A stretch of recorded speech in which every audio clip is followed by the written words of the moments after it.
नमस्कार दोस्तों, स्वागत है आपका आपके अपने YouTube channel best study hub पर। दोस्तों, मैं हूं राकेश सिहाग। तो प्यारे साथियों, मैं आपके लिए एक बहुत बड़ी सौगात लेके आया हूं। बहुत ज़बरदस्त वीडियो मैं आपके लिए लेके आया हूं। प्यारे साथियों, मैं आपको टॉप 500 क्वेश्चन करवाऊंगा साइंस के, जो आपके एसएससी और रेलवे में पूछे गए हैं, वही क्वेश्चन मैं आपको करवाने वाला हूँ। तो ये टॉप क्वालिटी के 500 क्वेश्चन हैं।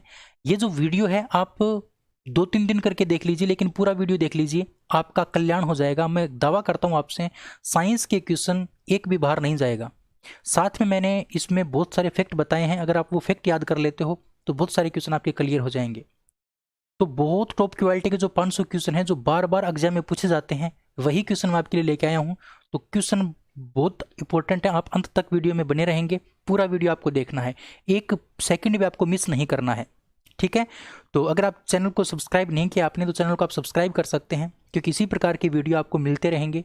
ये 6-7-8 घंटा जो भी वीडियो है, इसमें आप पूरे मन से पढ़िए, दिल लगा के पढ़िए, क्योंकि मैंने आपके लिए बहुत ज़्यादा मेहनत की है, और बहुत ज़्यादा मेहनत करने के बाद मैं आपके लिए वीडियो लेके आया हूँ। तो आप इसका थोड़ा रेस्पॉन्स देंगे। इसका पीडीएफ भी आपको मिलेगा।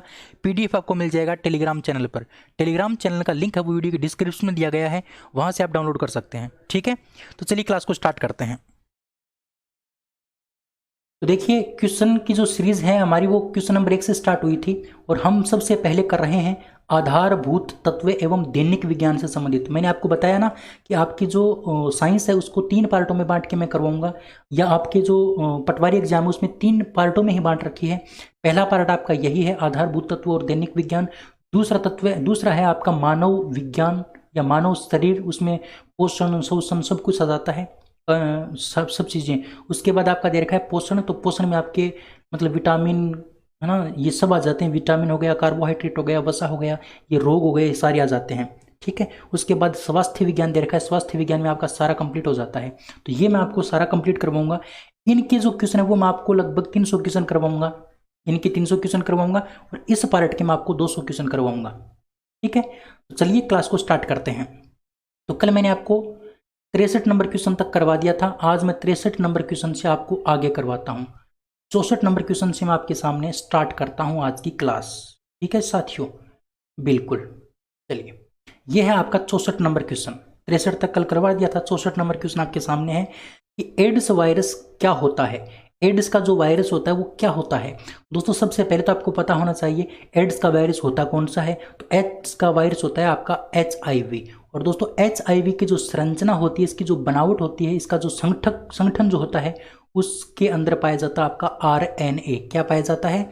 RNA पाया जाता है। यानी इस एड्स के वायरस में RNA पाया जाता है। और दोस्तों, RNA आपका 2 प्रकार का होता है। एक तो होता है एक सूची का RNA, यानी इस प्रकार का RNA, और एक होता है आपका डबल सूची का, इस प्रकार का डबल सूची का RNA। तो ये जो RNA होता है HIV के अंदर, ये आपका एक सूची का RNA होता है। एक सूची का RNA होता है आपका इस एड्स वायरस के अंदर। तो ये बात तो आपको कि क्वेश्चन से संबंधित हो गई। अब मैं आपको 1-2 बातें और बताता हूँ। अच्छा, क्या याद रखना है आपको RNA के बारे में? फुल फॉर्म आपको कोई नहीं पूछेगा। फुल फॉर्म बहुत शॉर्ट चीज़ है, बहुत मतलब हल्की चीज़ है, लेकिन क्वेश्चन आपसे पूछा जा सकता है कि RNA के अंदर कौन कौन से नाइट्रोजनिक क्षारक पाए जाते हैं। RNA के अंदर कौन कौन से नाइट्रोजनिक क्षारक पाए जाते हैं, ये बात आपसे पूछी जा सकती है। तो ध्यान रखना मेरे प्यारे साथियों, RNA के अंदर एक तो आपका साइटोसिन नाम का एक नाइट्रोजनिक क्षारक पाया जाता है। एक आपका ग्वानिन नाम का नाइट्रोजनिक क्षारक होता है। एक आपका थायमिन नहीं, एक आपका होता है एडिनिन नाम का, और एक होता है आपका यूरेसिल नाम का। ये 4 नाइट्रोजनिक क्षारक होते हैं, यानी नाइट्रोजन के बने होते हैं। तो नाइट्रोजनिक क्षारक के रूप में ये 4 पदार्थ पाए जाते हैं RNA के अंदर। यही पर बात आपको DNA की पूछ ले, तो DNA के अंदर कौन कौन से नाइट्रोजनिक क्षारक होते हैं, तो इस यूरेसिल की जगह आप क्या कर दोगे? थायमिन कर दोगे। क्या कर दोगे? थायमिन कर दोगे। तो ये आपके किसके हो जाते हैं? ये आपके हो जाते हैं DNA के। तो ये बात इंपॉर्टेंट है प्यारे साथियों, और नाइट्रोजनिक क्षारक वाला क्वेश्चन बहुत बार पूछा गया है, तो ये बात आपको अच्छे से ध्यान रखनी है, ठीक है। चलिए, अगला क्वेश्चन आपके सामने है 65 नंबर क्वेश्चन कि वायुमंडल में प्रचुर अक्रिय गैस कौन सी है।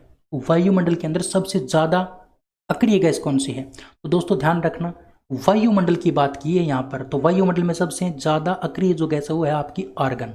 कैसे? देखिए, यहाँ पर बात वायुमंडल की है, तो वायुमंडल में आपकी N2, O2, AR, उसके बाद आपकी आती है CO2 और उसके बाद में आती है अन्य गैसें। तो नाइट्रोजन की मात्रा आपकी 78% है, ऑक्सीजन की मात्रा 21% है, आर्गन की मात्रा आपकी 0.93% है, CO2 की मात्रा 0.03% है ना, और अन्य गैसें आपकी 0.4% है। ये आपकी कुछ मात्राएं हैं जो आपको ध्यान रखनी है। तो देखो, ये आपकी सक्रिय गैस है, ये भी आपकी सक्रिय गैस है, लेकिन इस गैस को माना जाता है आपका अक्रिय गैस। इस गैस को क्या माना जाता है? अक्रिय गैस माना जाता है। ये किसी से क्रिया नहीं करती, अक्रिय गैस होती है आर्गन गैस।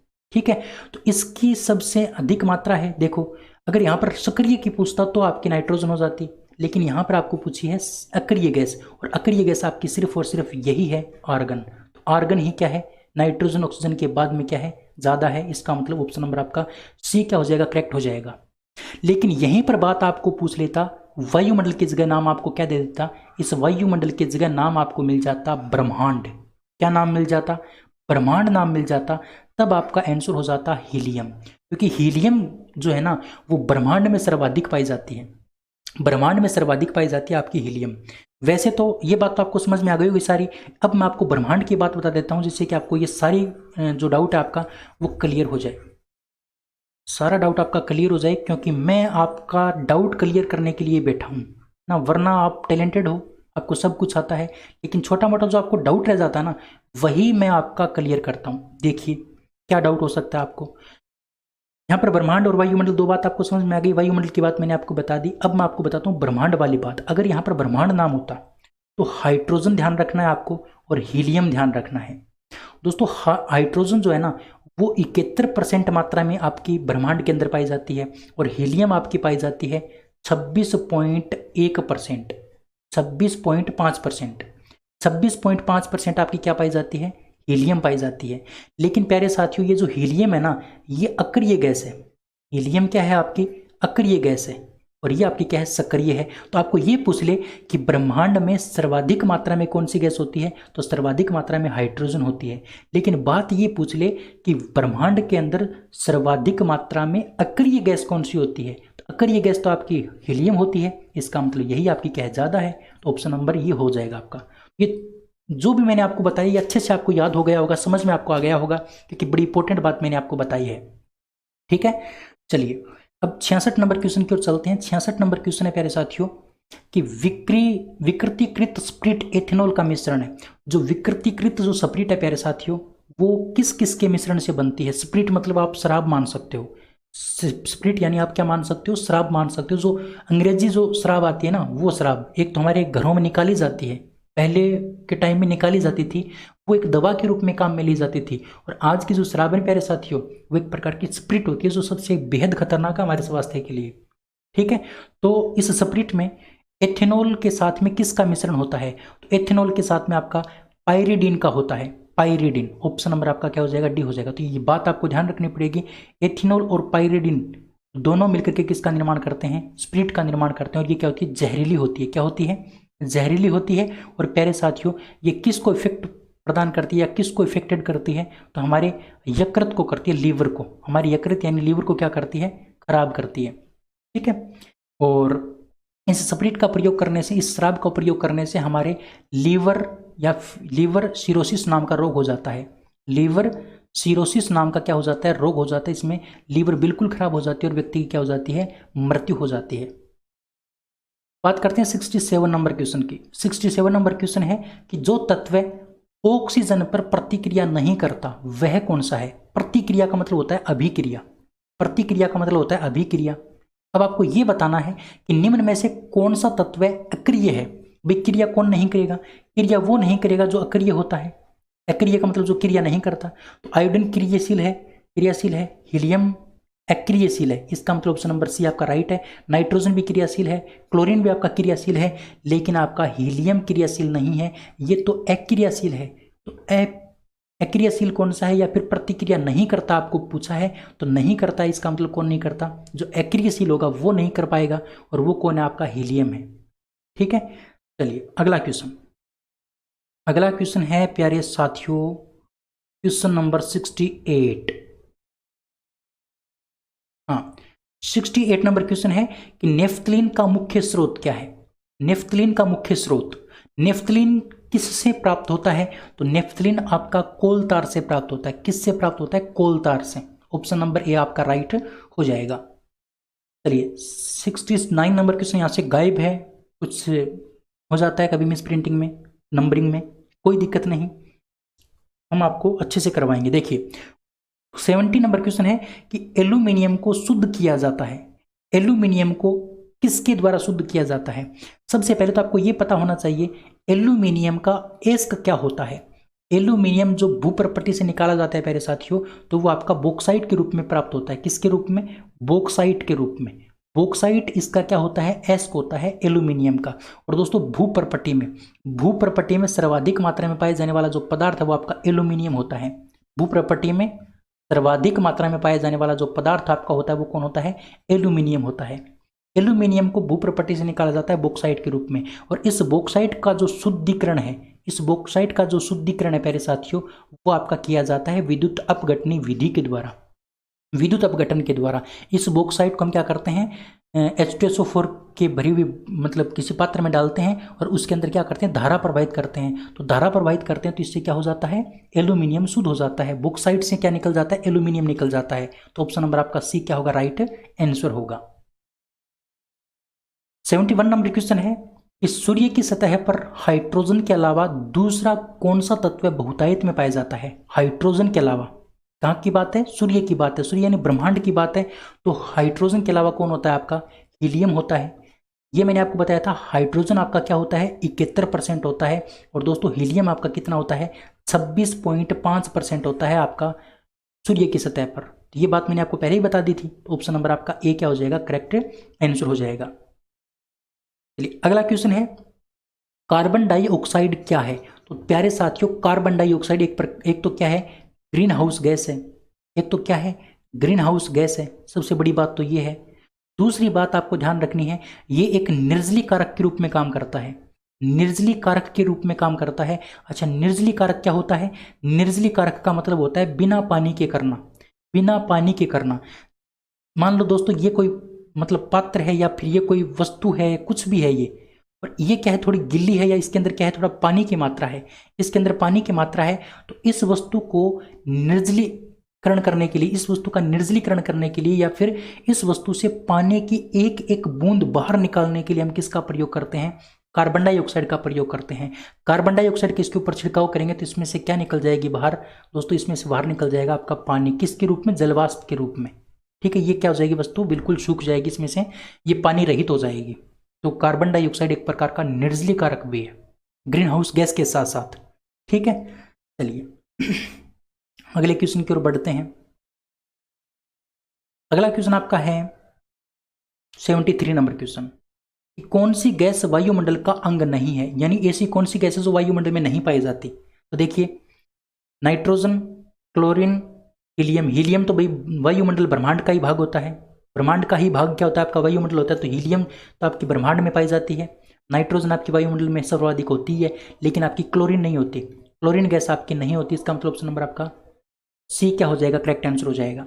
ठीक है, जो वायुमंडल का अंग नहीं है। अगला क्वेश्चन है, शुष्क पाउडर अग्निशामक में होता है। जो शुष्क पाउडर अग्निशामक होता है उसके अंदर क्या होता है?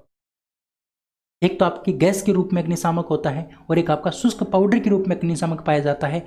जो शुष्क पाउडर के रूप में जो आपका अग्निशामक होता है उसके अंदर क्या होता है? तो जो शुष्क पाउडर का जो अग्निशामक होता है प्यारे साथियों, उसमें बालू और सोडियम बाइकार्बोनेट पाए जाते हैं। बालू और सोडियम बाइकार्बोनेट, Na2CO3।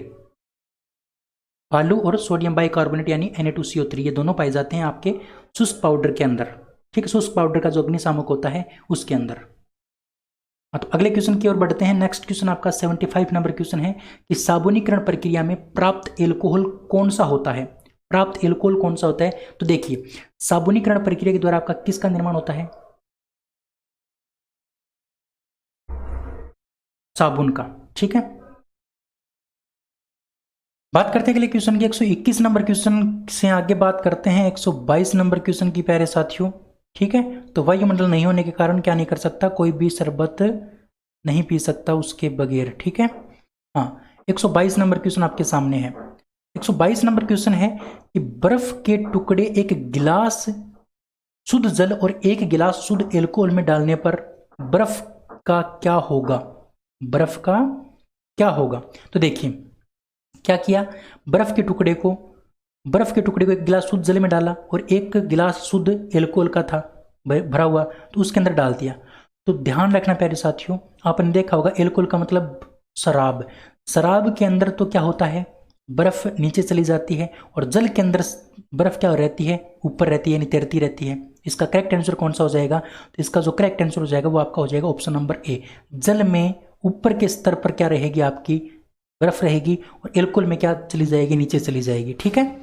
हाँ, अगला क्वेश्चन 123 नंबर क्वेश्चन कि चंद्रमा पर आने जाने की यात्रा के दौरान अधिकतम ईंधन कब खर्च होता है? यानी हम चंद्रमा पर आते जाते हैं तो इस दौरान सबसे अधिकतम जो ईंधन है उसकी जरूरत कब पड़ती है? जब दोस्तों, जब वापस आते हैं, जब पृथ्वी में पुनः प्रवेश करते हैं और जब हम हल्का हल्का उतरने पर पृथ्वी के गुरुत्व को पार करते हैं ना, जब वापस आते हैं और हल्के हल्के उतरते हैं, जब पृथ्वी पर पुनः प्रवेश करते हैं तो पृथ्वी का जो गुरुत्व है उसको पार करने में सबसे अधिक ईंधन की आवश्यकता होती है। जाते वक्त इतना ईंधन नहीं लगता, लेकिन आते वक्त जब हम पृथ्वी के गुरुत्व को पार करते हैं तब हमें सबसे ज्यादा ईंधन की आवश्यकता होती है। ठीक है ना, सबसे अधिक आवश्यकता होती है तब जब हम पृथ्वी के गुरुत्व को पार कर लेते हैं आते वक्त। ये बात आपको थोड़ी सी ध्यान रखनी है साथियों। ठीक है, चलिए अगला क्वेश्चन 124 नंबर क्वेश्चन कि वायुमंडल ओजोन की ऊपरी परत निम्नलिखित में से किससे बनी होती है? ओजोन की ऊपरी परत किससे बनी होती है? तो ओजोन मेरे प्यारे साथियों, ओजोन का सूत्र आपका O3 होता है। तो ओजोन में आपकी क्या होती है? ऑक्सीजन होती है। क्या होती है? ऑक्सीजन होती है। ऑप्शन नंबर आपका बी क्या हो जाएगा? करेक्ट आंसर हो जाएगा। ठीक है, ऑप्शन नंबर बी आपका करेक्ट आंसर हो जाएगा। ऑक्सीजन के अणुओं में, ऑक्सीजन में अणुओं का संयोजन होता है, उसको हम क्या बोलते हैं? ओजोन बोलते हैं। ये समताप मंडल में आपकी पाई जाती है, समताप मंडल में। तो ये बात पे आपको थोड़ी सी ध्यान रखनी है। ठीक है, चलिए 125 नंबर क्वेश्चन है कि न्यूक्लियर रिएक्टर में न्यूट्रॉन को किससे अवमंदित किया जाता है?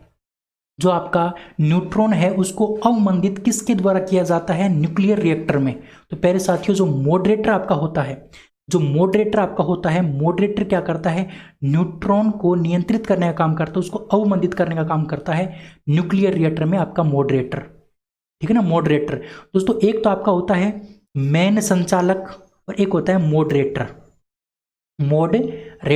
ये जो मॉडरेटर होता है ये किसके ऊपर ध्यान रखता है? सिर्फ और सिर्फ परमाणु रिएक्टर में या फिर न्यूक्लियर रिएक्टर में आपका न्यूट्रॉन के ऊपर ध्यान रखता है।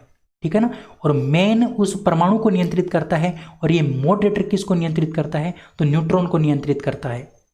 ठीक है, अगला क्वेश्चन 126 नंबर क्वेश्चन कि निम्नलिखित में से वह कंपनी कौन सी है जिसने ट्रांजिस्टर रेडियो का आविष्कार किया था? ट्रांजिस्टर रेडियो का आविष्कार किसने किया था? उस कंपनी का नाम आपको बताना है। तो उस कंपनी का नाम प्यारे साथियों ध्यान रखना, उस कंपनी का नाम है आपका सोनी ने ट्रांजिस्टर रेडियो का आविष्कार किया था। ऑप्शन नंबर ए आपका राइट हो जाएगा। कुछ क्वेश्चन आपको ऐसे कैसे याद रखने पड़ेंगे जो आपके एग्जाम के पॉइंट ऑफ व्यू से बहुत इंपॉर्टेंट है।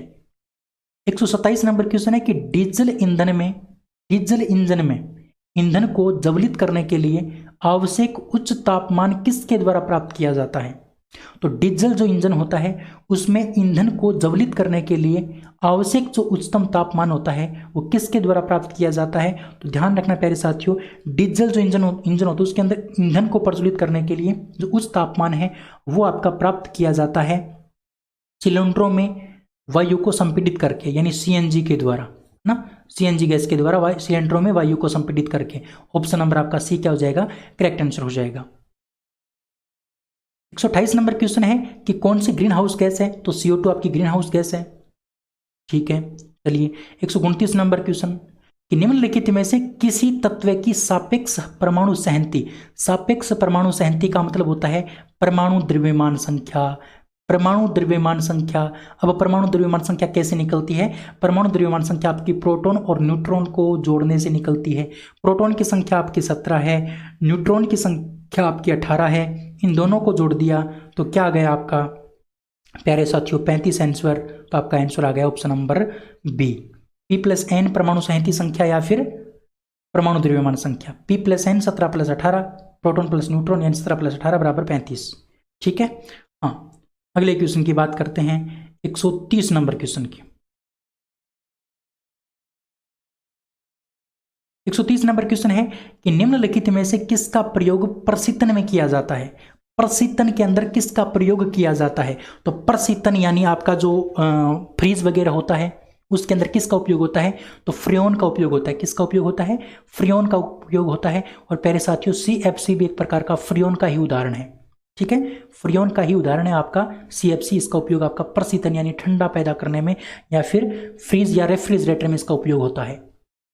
चलिए, अगला क्वेश्चन है कि किसी प्रशीतृत में शीतल प्रणाली सदैव किसके ऊपर काम करनी, मतलब सदैव कैसी होनी चाहिए? यानी कोई भी आपका फ्रिज वगैरह है तो उसकी जो शीतल प्रणाली है वो सदैव क्या होनी चाहिए? आपकी हाई होनी चाहिए। उसको लो पर नहीं रखना चाहिए फ्रिज वगैरह को, उसको हमेशा हाई पर रखना चाहिए। उसकी जो शीतल प्रणाली होनी चाहिए वो क्या होनी चाहिए? हमेशा शीर्ष पर होनी चाहिए, तभी वो क्या करेगा? अच्छे तरीके से काम करेगा। ऑप्शन नंबर ए आपका क्या होगा? करेक्ट होगा। ठीक है, थोड़ा जल्दी करवाने की कोशिश करता हूँ, ज़्यादा क्वेश्चन हो पाए इसलिए। ठीक है, अगर टाइम बचा तो मैं आपके लिए और भी बहुत सारे क्वेश्चन लेके आऊँगा। ये 500 क्वेश्चनों की सीरीज जल्दी से खत्म कर देता हूँ जिससे आप बहुत अच्छे से तैयारी कर पाओ। अगला क्वेश्चन है कि हीलियम गैस को गुब्बारों में क्यों भरा जाता है? तो गुब्बारों में गैस हीलियम को ही क्यों भरा जाता है? क्योंकि ये दोस्तों हीलियम जो गैस होती है ये वायु से हल्की होती है, जिसके कारण गुब्बारा ऊपर चला जाता है। अगर वायु से हल्की नहीं होती तो ये नीचे रह जाती, लेकिन हीलियम गैस वायु से क्या होती है? हल्की होती है, इसीलिए इसको गुब्बारों में भरा जाता है। और हीलियम गैस का उपयोग वायुयान के टायरों में भी किया जाता है। वायुयान के जो टायर होते हैं उन टायरों में भी किसका उपयोग होता है? हीलियम का ही उपयोग होता है। 133 नंबर क्वेश्चन है कि भारत से पहले कितने देशों ने परमाणु बम का विस्फोट किया था? परमाणु बम का जो परीक्षण है, परमाणु बम का जो विस्फोट है वो भारत से पहले कितने देशों ने किया? तो दोस्तों ध्यान रखना, भारत से पहले जो देश थे उनके अंदर आपका संख्या हो जाएगी 5। उनकी संख्या क्या हो जाएगी? 5 हो जाएगी, है ना। ऑप्शन नंबर ए आपका करेक्ट आंसर हो जाएगा, 5। अब वो 5 कौन कौन से हैं? तो एक तो आपका USA हो गया प्यारे साथियों, एक आपका रूस हो गया, एक आपका चीन हो गया, एक आपका इंडोनेशिया हो गया, और एक आपका जर्मनी, है ना, जर्मनी हो गया। तो ये 5 देश आपको ध्यान रखने जो भारत से पहले परमाणु विस्फोट या परमाणु परीक्षण कर चुके हैं। अगला क्वेश्चन 134 नंबर क्वेश्चन है कि अग्नि का सही वर्णन निम्नलिखित में से किसके द्वारा होता है? अग्नि एक प्रकार की प्यारे साथियों क्या है? मिसाइल है। दीर्घप्रास मिसाइल है आपकी अग्नि नाम की आपकी मिसाइल है। इसका मतलब ऑप्शन नंबर आपका सी क्या हो जाएगा? करेक्ट हो जाएगा। ठीक है, चलिए अगला क्वेश्चन 135 नंबर क्वेश्चन, यदि अति लघु समय अंतरालों को सही मापने के लिए निम्नलिखित में से किसका प्रयोग किया जाता है? छोटे छोटे अंतरालों को, समय के छोटे छोटे अंतरालों को सही मापने के लिए किसका उपयोग होता है? तो ध्यान रखना प्यारे साथियों, परमाणु घड़ियों का उपयोग होता है। किसका उपयोग होता है? परमाणु घड़ियों का उपयोग होता है। ऑप्शन नंबर आपका सी क्या हो जाएगा? करेक्ट आंसर हो जाएगा।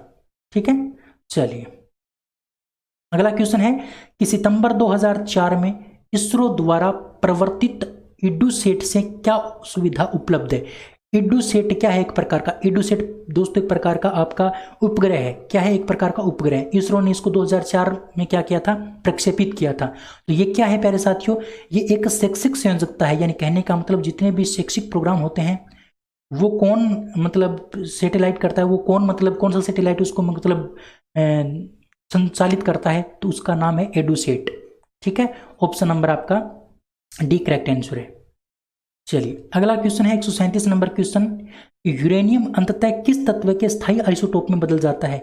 जब यूरेनियम का हम उपयोग कर लेते हैं तो अंत टाइम में वो किसके अंदर बदल जाता है?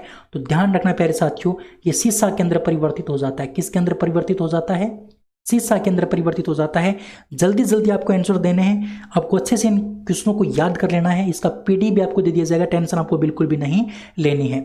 ठीक है, 138 नंबर क्वेश्चन है कि निम्नलिखित में से वह व्यक्ति कौन है जिसे भारतीय मिसाइल प्रौद्योगिकी का पिता कहा जाता है?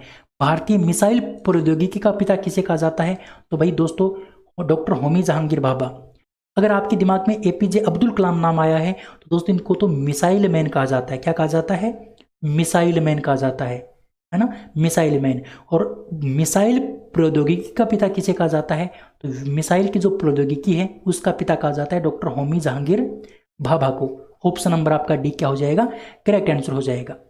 ठीक है, चलिए अगला क्वेश्चन आपका 139 नंबर क्वेश्चन, यूरेनियम के रेडियो एक्टिव विघटन के फलस्वरूप क्या बनता है। यूरेनियम के बाद में क्या बनता है आपका, यूरेनियम के लास्ट में क्या बनता है, उस यूरेनियम का अगर विघटन हो जाता है, ये टूट जाता है, इसका पूरा उपयोग कर लेते हैं, तो उसके बाद में बनता है आपका शीशा। अभी मैंने आपको पीछे ही बताया था, ऑप्शन नंबर डी आपका क्या हो जाएगा, करेक्ट आंसर हो जाएगा। 140 नंबर क्वेश्चन है, निम्नलिखित में से कौन सा गुण भारी पानी के लिए नहीं होता है। भारी पानी के अंदर कौन सा गुण नहीं होता है, भारी पानी का गुण निम्न में से कौन सा नहीं होता है। तो दोस्तों भारी पानी का घनत्व साधारण पानी से अधिक होता है, ये बात बिल्कुल सही है। भारी पानी का हिमांक साधारण पानी से अधिक होता है, बिल्कुल सही है। यानी भारी पानी के बहुत ज़्यादा ठंडा करने पर जमेगा और साधारण पानी आसानी से जम जाता है। भारी पानी संक्षारण उत्पन्न करता है, बिल्कुल सही बात है, ये संसारित करता है, किसी दूसरी वस्तु को खराब करने का काम करता है। तो दोस्तों ये आपका क्या हो जाएगा, करेक्ट आंसर हो जाएगा। भारी पानी का क्वथनांक साधारण पानी से कम होता है, बिल्कुल नहीं। अगर हिमांक ज़्यादा है तो इसका क्वथनांक भी क्या होगा, ज़्यादा होगा, लेकिन यहाँ पर बात कम की दे रखी है, तो ये बात गलत है और यही बात हमें पूछी थी। ऑप्शन नंबर ए अपना क्या हो जाएगा, करेक्ट आंसर हो जाएगा। ठीक है दोस्तों, आज मैंने आपको 40 क्वेश्चन करवाए और आज मैं आपको 40 क्वेश्चन ही करवाऊंगा। कोशिश करूंगा धीरे धीरे क्वेश्चनों की संख्या बढ़ा के मैं 50 कर दूं, लेकिन दोस्तों आप अच्छे से 40 क्वेश्चन अगर पढ़ लेते हैं डेली, 40 क्वेश्चनों के साथ मैं आपको 20 क्वेश्चन और करवा देता हूं, यानी 60 क्वेश्चनों की ये सीरीज डेली की हमारी हो जाती है। ठीक है, कुछ इंपॉर्टेंट फैक्ट भी मैं आपको बताता हूं। दोस्तों उम्मीद कर सकता हूं आज का सेशन आपको बहुत पसंद आया होगा, बहुत अच्छे से आपको समझ में आया होगा। दोस्तों आज की इस वीडियो में इतना ही करेंगे, अगले वीडियो में फिर मिलेंगे, तब तक के लिए जय हिंद जय भारत। अगर दोस्तों आपको मेरे द्वारा किया गया प्रयास पसंद आया है, समझ आया है और बहुत ज़्यादा अगर आप इससे सहमत हो तो आप वीडियो को लाइक करेंगे, शेयर आप करेंगे वीडियो को, चैनल को आप सब्सक्राइब करके जाएंगे, बेल आइकन को दबा के जाएंगे और एक प्यारा सा कमेंट जरूर करके जाएंगे, जिससे कि मेरे को मोटिवेशन मिले और मैं आपके लिए और भी अच्छा काम कर पाऊँ। ठीक है, चलिए तो आज के इस वीडियो में इतना ही, आगे फिर मिलेंगे, तब तक के लिए जय हिंद जय Bharat, thank you, bye bye.